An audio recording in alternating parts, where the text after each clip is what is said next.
أعوذ بالله من الشيطان الرجيم بسم الله الرحمن الرحيم. Barack Obama is a Nazi.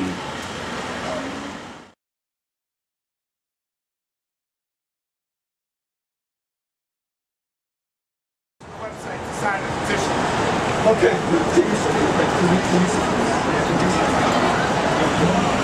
Okay. Alhamdulillah. Hopefully your brother's more knowledge to this.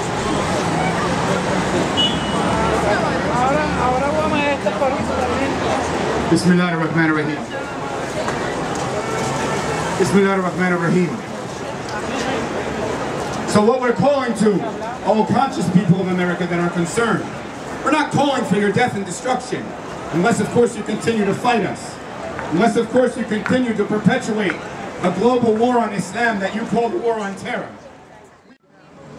And so what we say to America is that you too must not just elect Barack Obama and believe that the change that you can believe in will come from the mere election of a man that grew up ingrained in the system, that grew up a part of the system, and that since his election has gone on to bail out the major Wall Street bankers with trillions of dollars in your tax money, whilst the unemployment rates rise, the foreclosure rates rise, and no one talks about ending the wars. 53 cents out of every dollar given by you to your federal government in federal income tax is used to either occupy a military base, to build a weapon, to employ a soldier, to occupy a country, or to establish what is known as the American militarist empire across the globe. So you're told by your mainstream media, which is controlled by 5 corporations, that you establish liberal. So the foreign policy of America has to change. And we will fight you and destroy you if we have to. But we prefer that you come home and pack it up. Stop killing our innocent men, women, and children overseas. Come home and give your people food. Your soup kitchens are overcrowded. They're shutting down soup kitchens in the Bronx and Brooklyn as we speak. Your unemployment rate is 10%. And if they calculated it in the same manner as they did prior to World War II and the FDR administration, changing the statistical analysis of unemployment, it would be at 20%. The poor and the oppressed fight your wars. The majority of the youth that fight in Iraq and Afghanistan come from households that our gross national income in the house is at a level of poverty. It's not the rich that fight your wars. There might not be a draft, but it's cheaper for them in an economic situation like this to pay them a wage than to draft them. Because when sons of the rich are drafted, then they must be protected with the best equipment. And you see in Iraq and Afghanistan as they drive around with vehicles unprotected properly because you don't have money to afford to forward to your soldiers and troops. And you see that they have inserted a new cost-cutting means called private mercenary forces. Companies like Blackwater, whose CEO admits openly that he is engaged in a crusade against Islam, who murdered 2 employees because they were going to become whistleblowers, and who is in court prosecution right now. Women that we see because you don't pay attention because NBC and CBS doesn't cover it. But we see every day the pictures of the Palestinians coming onto our email accounts. We see the dead heads rolling. When you armed and funded a raid on Gaza, you called self-defense in your media. As U.S. soldiers attacking from a helicopter. Residents, citizens, civilians from Iraq. So you say we are terrorists? Watch your government in action. Watch your military in action, the boys you say are brave. The boys you have such pride in. The people that you love, that you congratulate when they come home. And listen to what they really say. Your press did not cover the Winter Soldier reports. Iraqi and Afghani soldiers came home in 2005. And they stood on the steps of Washington, D.C. monuments. And they talked about how they would kill anybody that had a rag over their head.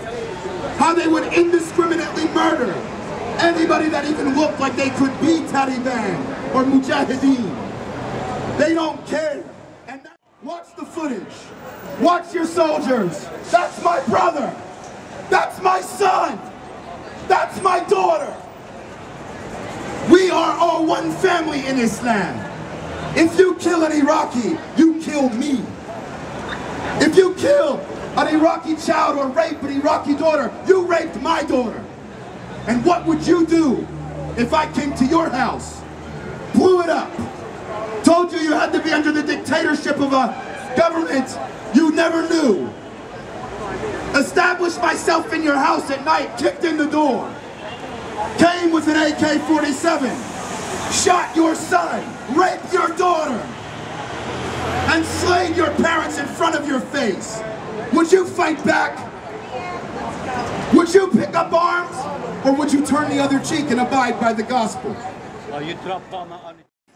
They will enable you to do that which is best. As the function of information is to allow you to make enlightened decisions based upon all information and the best available information that you can get.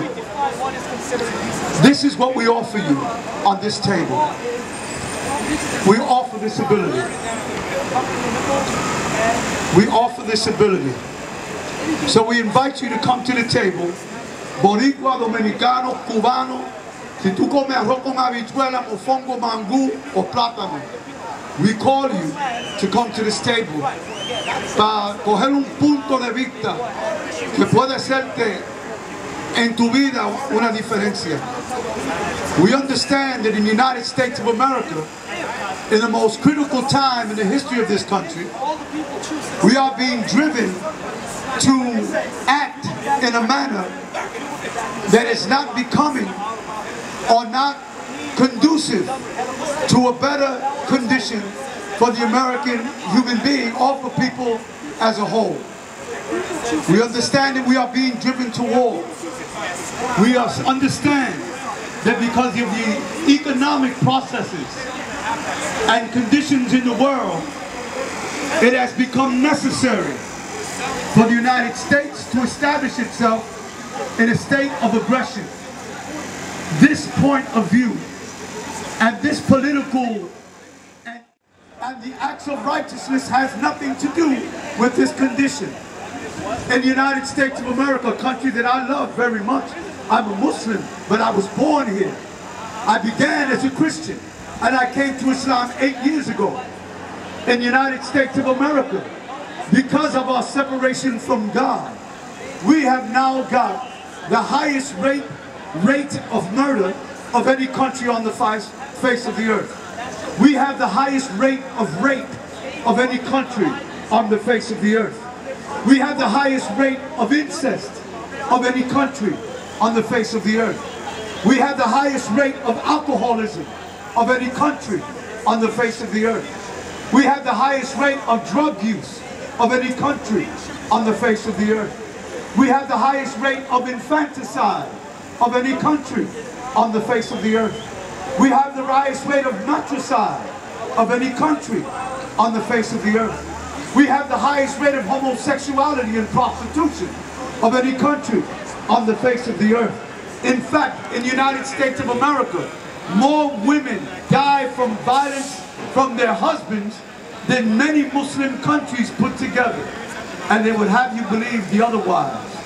They would have you believe that Muslim men are abusive to their wives, but the social scientists will tell you that America, more women die by the hands of their husbands in this country than any country on the face of the earth. So what has happened is that you have been fed a propagandized image of Islam in order to discredit it. You see, you cannot go to war against something you understand and love, but you can go to war against what you hate. Propaganda is used by the United States of America to drive people to hate some while loving others. The Jews in Israel are made to be the angels of God and are made to be civilized, God-loving people, while the Muslims are made to be demons. This is an abject and an abject of propaganda. So propaganda is used to demonize some people and take their humanity. Under the freedom of God, this is what we ask for. We ask that in the same way that you as Americans would not cognizant for a foreign country to attack America during slavery. By the way, let me ask you a question. If we lived during the time of slavery today, and you were a good American, listen to this, and a foreign nation attacked the United States to free the people from slavery, on what side would you fight? Huh? On what side would you fight? Would you fight to defend your country's slavery, or would you fight with the other country to free the slaves?